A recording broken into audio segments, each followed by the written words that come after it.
Welcome to Nevada Newsmakers. On the broadcast today, Assemblyman John Ellison joins us. Plus on the Power Pundit panel, Elisa Cafferata, Ray Bacon, and Sean McGuinness. It's all coming up next on all new Nevada Newsmakers. All systems check. All right, Sam, let's go check out some D&D roof. Hey, Ken. From up here, you can really tell the difference a quality D&D roof makes. You're right, Sam. With our experience, knowledge, and staff, nothing compares to a D&D roof. Hey, look down there. It's our D&D roofing crew. I'll bank the plane so we can get a closer look. Sam! You watch your company's bottom line, and I'll cover the top of it. Nearly 200,000 Nevadans work in retail businesses, supporting families and the community. Nevada's retail businesses generated over $2 billion in sales tax revenue in 1 year, including nearly $700 million to help our schools. Shop around and see all that Nevada's retailers offer our state. We're the Retail Association of Nevada, representing thousands of Nevada businesses. Businesses that work for Nevada. Take a look at Pro Group Management and see how your workers' comp requirements can be met head-on.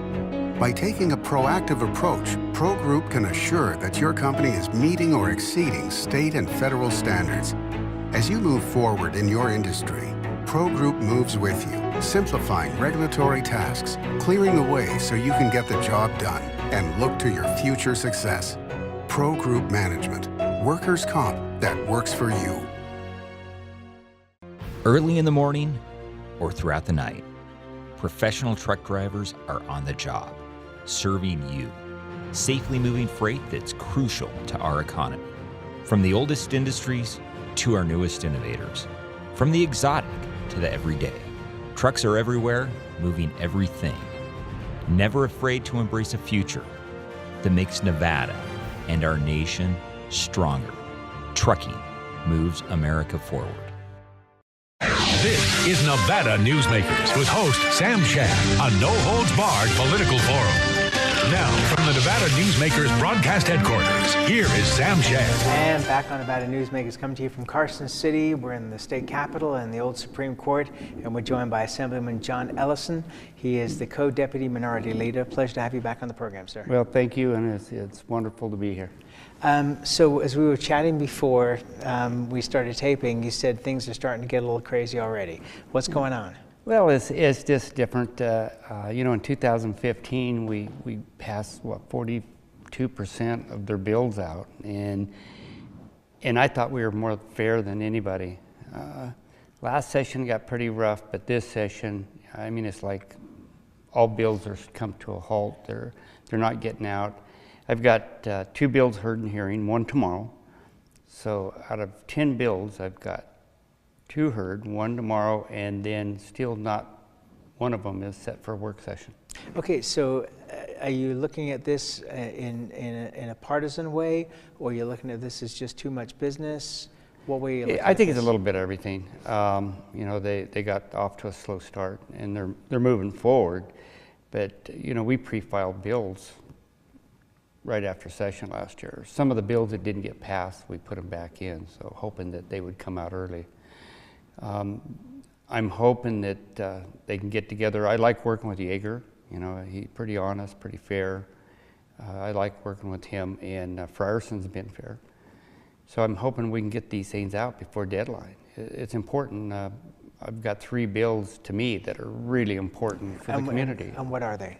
One is the suicide prevention. You know, it's to have the schools start teaching the suicide prevention in 7th to 10th grade. It's become a pretty big problem in Elko County, right?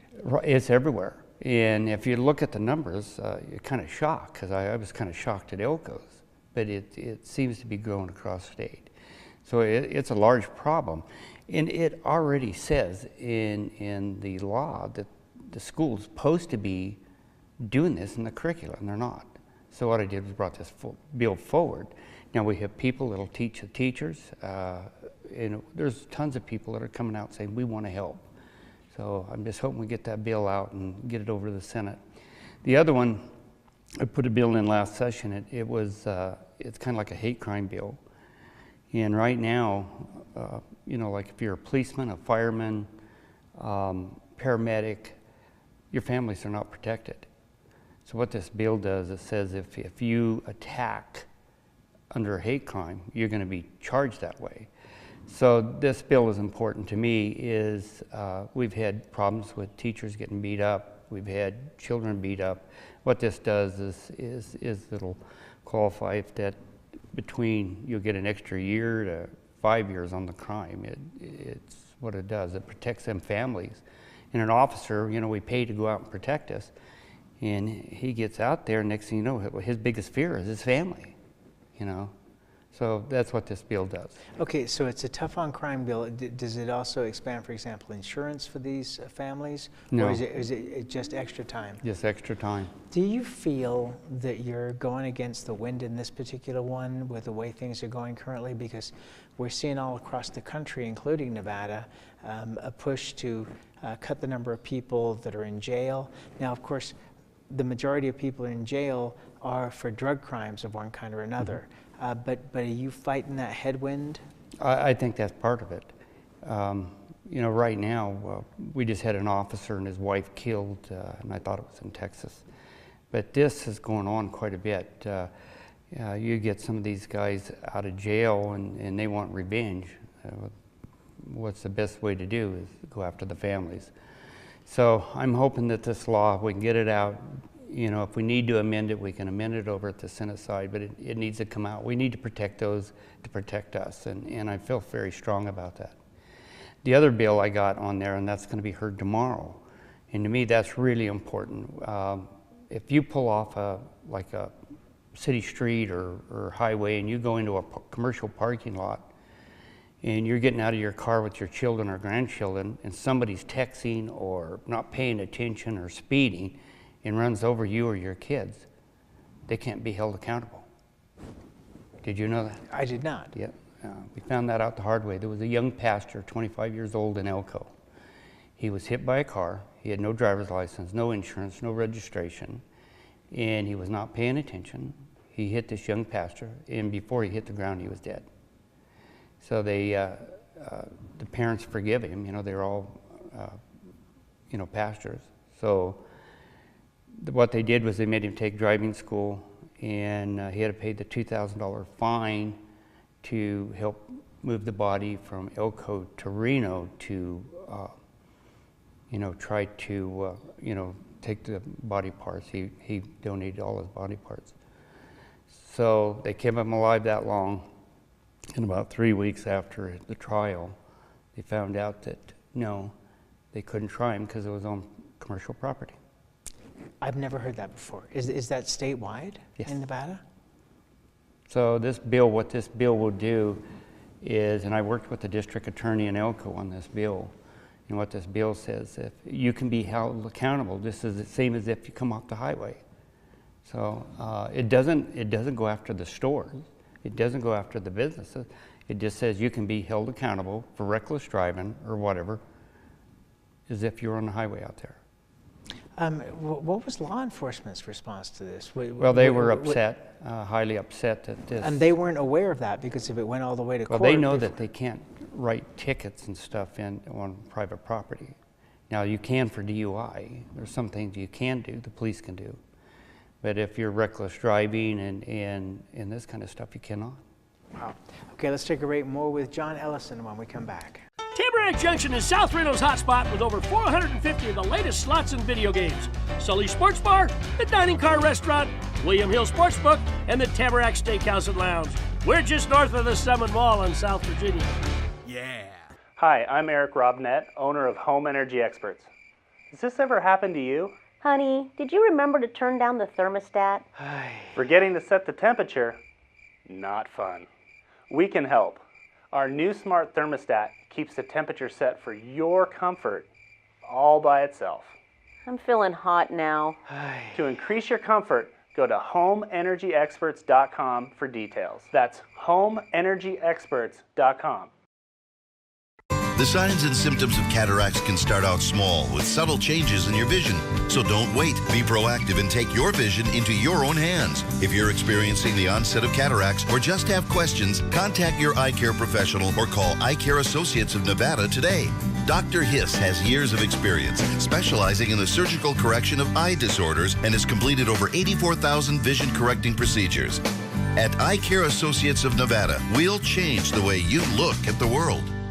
The Tamarack Junction Steakhouse is known for signature steaks, handcrafted cocktails, and world-class wines. Join us Thursdays and Friday nights from 4:30 to 6:30 in the Steakhouse Lounge for live music, gourmet plates, and well-priced wines, just north of the Summit Mall on South Virginia. This is Nevada Newsmakers. Back on Nevada Newsmakers, we continue our conversation with veteran lawmaker Assemblyman John Ellison, co-deputy minority leader of the Republicans. Two bills, AB 30 and AB 51, would increase the Nevada State Engineers' authority over water rights in Nevada. You wrote an op-ed piece in the Elko Free Press that the bills would grant overreaching authority to the state engineer. You said the bill specifically would allow a junior groundwater pumper to continue pumping despite its impact on senior water rights owners. Have you been able to build a bipartisan coalition to fight this? Not yet. We heard that one of the bills are going to come out this week. You know, this could be a large affecting thing across the whole state of Nevada. And it's not that you don't trust the engineer. This is already being challenged in court. So why don't they just wait until the Supreme Court makes some of their decisions before you come out and start creating some of these laws. This could have a large effect. There's been about, what, 6, 7 water bills that's hit there now. And some of them I didn't think would ever pass. And there's 2 right now heading for the floor, is what we're hearing. So if they do take 30 and 50, I think it was 51, if they do take that out, then I'm sure that they'll probably amend the heck out of it when it gets to the Senate. I'm hoping. One of the biggest issues, if not the biggest issue in Nevada, is water. That's right. Pat Mulroy has talked on this program many times about the idea of building desalination plants off the coast. And what would actually happen is that water would be allocated in this dream scenario, would be allocated to California, therefore Nevada could take more water from the Colorado River. That's right. But how many generations are we going to have to go through before that law would get passed through the Congress? Because it would have to have federal approval, and everybody else on that river would be fighting for that same water. That's right. Plus try to get California to give up a drop of water that you can't even get Imperial Valley to sign on to the current Colorado water and plan. you'd have a hard time getting some of the permits and stuff. They even thought about trying to do permits and stuff to get it to Nevada. That's never going to happen. You'd never get enough permits to try to take it from the ocean over. But what they could do is make a deal with Mexico. And I think that's where they need to go, is if they could do that, then the water that comes down to the Colorado River that goes all the way to California and then into Mexico, I think that's the best hit. But there's not enough water in rural Nevada to go out there and keep pulling and pulling and pulling. Eventually it just dry up and kill everything. So they're going to have to come up with a long-range plan. And to me, I think we're going to have to look outside of the box. And when I talked to the governor, he agreed. He says, we need to do He's this. no fan of taking water from eastern Nevada. Yeah. At least publicly he said that. And he told me that personally. He said, we made a bad mistake by buying some of these ranches. I asked him if he could just give them to me, but that didn't work. You have to take the cows too. That's it. Oh yeah. But I really think it'd be really, really important if we can get out of the box and look and see if we can make a deal. If there is some way to make that, then we need to look at the funding. And that's going to be the big thing. So, but if we don't look out of the box, we're going to have the same discussion in 10 years. And 20 years down the road, what's going to happen then? Nevada's growing, leaps and bounds. You look at Elko. Its population is going crazy because of mining. So we've got a problem, we've got to address it, and we can't just keep backing up. Let me ask you this. Yes, Elko is booming, but do you have any concerns about the Barrick-Newmont deal that's just come through? Well, I think that it's going to be a shock on some of the employees. I think that's going to be the biggest problem. And you know, it was kind of good when you had both companies, you know, that say you were upset with one, you could go to the other or whatever. But it's going to be rough to see how it ends out. But they're very good companies, both of them, really good companies. And Newmont won't be totally out of the picture. I guess they'll still own a portion. Right. But all right, let me change topics. We've got about a minute and a half here. You know, you've represented Elko County for a long time, and in coming to the legislature, you've seen the power of rural Nevada diminish greatly as more power is shifted to the south, and rightly so because of the population. But do you have words of warning for places like Reno and Sparks and Washoe County to avoid the fate of Elko County in terms of the power at the legislature? They've got to do something. I sat on NACO for many years. I was president for NACO for a while. We went back and fought to try to get PILT funding, fully funded. And it took us about 3 years to get it done. And that's only for a short period, and then you got to keep doing that. But you got counties that are so landlocked, they're ready to go into bankruptcy if they don't do something eventually. And as that problem keeps growing and they keep taking more land for federal land and they're choking these towns down, they have no way to create revenue because they can't expand, they can't build. They're really getting in real problems. And that's going to happen everywhere. So we either got to look at public land issues strongly, or that's going to affect Sparks and Reno dramatically, and eventually it's going to tighten up Vegas. A lot of people don't understand BLM, all the schools in Las Vegas, in public buildings, are on public land. They're owned by BLM. They have long-term leases and they have this problem. But that shouldn't happen. That land where them buildings and them schools and stuff should belong to Clark County, same as any place in the state of Nevada. So eventually they've got to look at the public lands issue. If they don't, they're going to have a problem. And that's where we have to leave it. Always a pleasure to talk to you, sir. Thank you. I love having you. Can't come back before the end of session, will you? Oh, I sure will. And thank you for having me. Thank you. And we'll be right back. Dimitri Prine here for Design Outdoor. At Design Outdoor, we specialize in all hardscapes, pavers, and walls you'll need for everything, from wonderful small yards to full-blown outdoor living. And we only refer the best contractors to make your vision a reality. Our store and backyard are located at 11600 South Virginia, just north of DeMonte Ranch Parkway. Visit designoutdoor.com or call us at 851-9499. I'm men's rights attorney Marilyn York, and because I represent men in all family law matters, women often call me gender traitor, woman hater, and even disgusting. So why represent men and target myself with these offensive monikers? It's simple. Children with fathers in their lives are 6 times less likely to drop out of school, 15 times less likely to go to prison, and 5 times less likely to commit suicide. So ladies, you can hate me, but please love your children more than you hate their fathers. Hi, I'm Dave Newman. Remember me? I used to be the house detective, and now I'm a realtor, full-time at RE/MAX Realty Affiliates. A lot of people ask me, how's the market? You know what? It's fantastic. If you're even kicking around the idea of buying or selling, give me a call. Let's talk about it. Call me at RE/MAX Realty Affiliates and just ask for the guy who used to be the house detective, Dave Newman. This is Nevada Newsmakers. And back on Nevada Newsmakers, coming to you from Carson City, where we have a great Power Pundit panel. As always, Sean McGuinness is here, partner with Butler Snow. Elisa Cafferata is principal with Cafferata Company. And Ray Bacon is the executive director of the Nevada Manufacturers Association.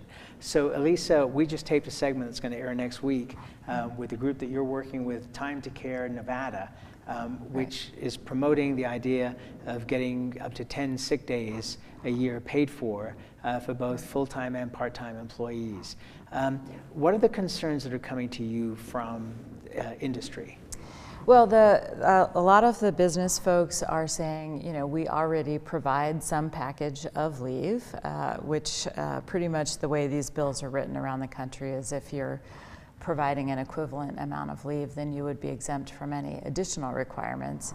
And then, of course, some of the smaller businesses are saying, you know, we just can't afford this additional burden, that, you know, we will not be able to hire new employees, so we'll have to start letting employees go. So that's what we're hearing.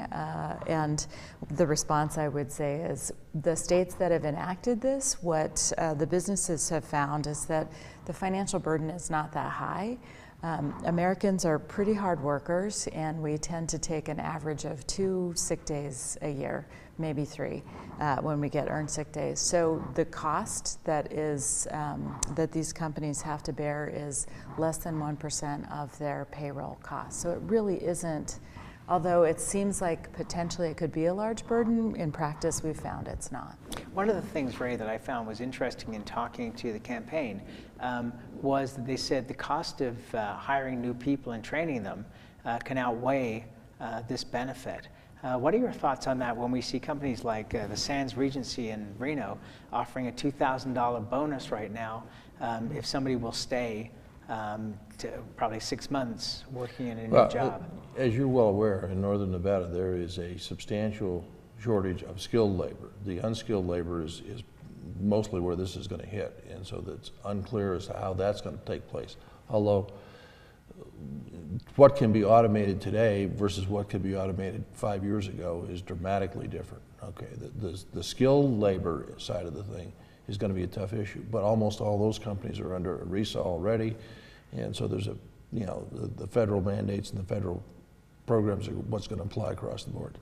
It's the little employers that are going to be the ones that are going to have a tough time figuring this thing out. Sean, you just come back from the big gaming conference in Las Vegas. Automation is the buzzword. How much of that were you seeing at this conference? And do you think that that's going to play into this? Oh, there's a lot of discussion about that, and you kind of see it in areas you don't think about automation in, like hotel check-ins. You don't have as many people checking you in. They now have automated check-in, and you go in and they have someone who come help you if you have difficulties. So in the hospitality industry, that's sort of where you see the automation coming in, the self-checkouts and other aspects. It's a little bit more difficult with casino employees on the floor, but certainly there are things happening in the industry with the banks on Wall Street, the lenders. They want all these companies to operate efficiently and as most cost productive as possible for their shareholders. So you're certainly going to see that pressure moving on. And is that a concern for you, Elisa, that you are going to start seeing jobs disappearing? I think what we see is that people are being moved around in companies. Certainly if you think about gaming or restaurants, you could automate a lot of the functions on the floor, certainly, automated dealers, but then you're missing a sales opportunity, you're missing a branding opportunity. So I think that large businesses will always need a lot of these employees, and it comes back to the point of you need these employees to come to work healthy and able to, communicate your values as a company. We know in Nevada that the people who have the fewest earned sick days are food handlers and personal care, healthcare workers, and those are probably the people we most want to stay home when they're sick. So it's a conversation we need to be having, just because it's not only good for these families, but it's good for business in Nevada. Okay, I want to change the topic here. Okay. With question 3, we saw what was starting out to be a war, but ended up being David versus Goliath, and Goliath won. The PUC now says it should, according to published reports from the Las Vegas Review-Journal, the PUC says it should regulate switch. Does this come under the heading of things that happen after the people that fought NV Energy are now having to deal with? I would think that that's exactly what's going on. It's one of those things where Switch is an amazing company. If the PUC were to get into trying to regulate Switch because of their energy efficiency, they're dealing with a whole different ballgame, because Rob Roy has somewhere in the neighborhood of 600 patents, most of which are on the design of the buildings and their energy efficiency sources. And I don't think the PUC has even the slightest inkling of what they would be getting into when they get into monkeying around with patent law. Sean, the power company is now looking at all these major companies trying to leave NV Energy, and they're now coming back and saying, well, we need to cut deals. And the big loser, it looks to me like, is going to be the general public. Yeah, I mean, that's, you can certainly get to that conclusion because you see the big companies leaving, and you see sort of like the aspect of, what is the expertise, of the PUC and what do they regulate, and if you have these large users exiting the system, still somehow the PUC has to pay for itself. So where is it going to come from? Does it then get drawn down to the regular, consumers and the people that are left in the system? That certainly is a good question. It's interesting because the public, because of this incredible commercial campaign that NV Energy ran, which was brilliant, $63 million. But did the public really know in the end what they were voting for? Almost everybody I talked to had a difficult time getting their brains around the question, whatever their level of expertise. And the energy market is changing so rapidly itself. I think that, people could have ideas of what they think would be happening as we go forward. But, wearing another hat, I know in the blockchain sector, we're looking at technology that's going to make renewable energy credits much easier to market because we can connect blockchain with the Internet of Things and make these certificates actually much more usable. So I think so much is changing. I'm glad to see we've got some folks who really have an expertise at the legislature. They changed the committee structure so they could look at the intersection between energy and transportation. So I think it's all in flux and everybody's trying to figure out how to make it work. And the consumer choice piece, I just look at the phones. It's not like the price for your phone service went down when you got all these choices. It just keeps going up. So I don't know what the end point is, honestly. I will say one word: Uber. That's where we have to leave it. Thank you all very much. We'll be right back. A bird's eye captures its surroundings at different heights. At Brian Culpa Photography, we can make your imagination soar over buildings, parks, cityscapes, and beyond. Brian's images tell the story and get the job done. If you need a new perspective to tell your story, contact Brian today. Brian Culpa Photography. Experience the bird's eye view at brianculpaphotography.com. Hi, my name's Marilyn Miner, and I'm sure you'd agree that Nevada's a very special place to live. I was born here, and my husband and I have raised our family here. I feel it's a privilege to live and work in the Truckee Meadows. I especially enjoy helping my clients reach their real estate goals. Sometimes the smallest details provide the greatest satisfaction. I'd be complimented to talk to you about your next move. Call Marilyn Miner at Dixon Realty, 742-1280, or log on to marilynminer.com. St. Ives Florist, for every holiday and every special occasion. For romance. Custom home design. We have the largest selection of fresh flowers in northern Nevada.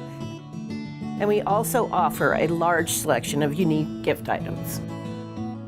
Come see me, Lori Ann, at St. Ives Florist, 700 South Wells Avenue, or call me at 333-9190. Subscribe to our YouTube channel. Just search Nevada Newsmakers. We'll see you on the next broadcast.